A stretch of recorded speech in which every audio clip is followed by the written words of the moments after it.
Technology principal security consultant for McAfee Foundstone Services J.P. Dunning says as a hack on cars has more direct impact compared to those resulting in data loss, the security standards for these vehicles need to be more stringent. Some of the equipment needed to hack into a car's electronics. Photo McAfee Singapore. Imagine you're driving on the expressway in Singapore in your new car, which boasts the latest infotainment unit as well as advanced features such as assisted parking, when the vehicle suddenly brakes. At the same time, the windscreen wipers are activated and the sound system is jacked up to maximum volume. These are all potential hacking scenarios that could take place, given the inherent vulnerabilities that exist with more advanced cars available these days, as car makers include more electronic components with the intention of giving drivers a better experience, according to one cybersecurity expert.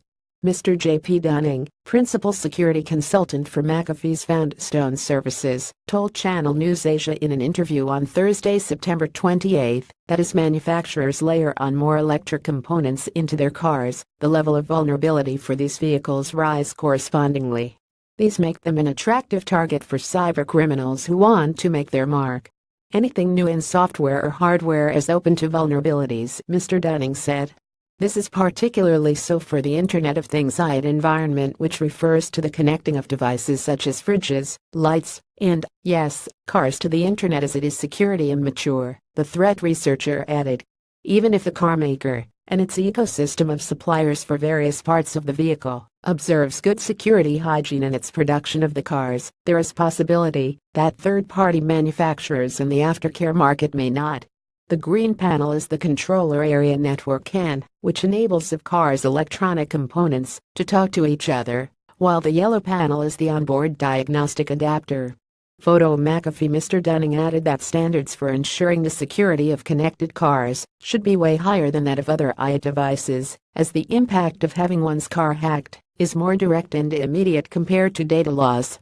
One could potentially lose limbs, or even life, if a hack takes place while one is driving, and there is also impact on their surrounding environments when it happens, he explained. Car makers should welcome hacks, so should car owners think twice about getting the latest model out in the market, and opt for mostly mechanical alternatives to minimize the chances of being hacked. Mr. Dunning said that, while there are inherent risks in these vehicles, the barrier to entry for researching car-related vulnerabilities is actually quite high. Hackers will have to buy a car and test its components to see where the vulnerabilities are. For example, if there is a Bluetooth vulnerability, this might play out differently in different cars depending on the manufacturer's implementation, he said. This is why many of the stated vulnerabilities for cars are conducted in controlled environments and using individual parts that can be bought relatively cheaply, or with the support of car makers, Mr. Dunning said. He said car makers could be more open to threat disclosures by external parties. While some of them are, and have participated in hackathons, where their cars can be hacked and vulnerabilities logged and addressed before going to market, others have taken a "how dare you" attitude to such disclosures, and even threatened legal action, he noted. There's less research on car hacking out there than there should be, Mr. Dunning said, adding that it's a wait-and-see for the next few years situation whether cars will become more open or resistant to getting hacked. Source: CNAC.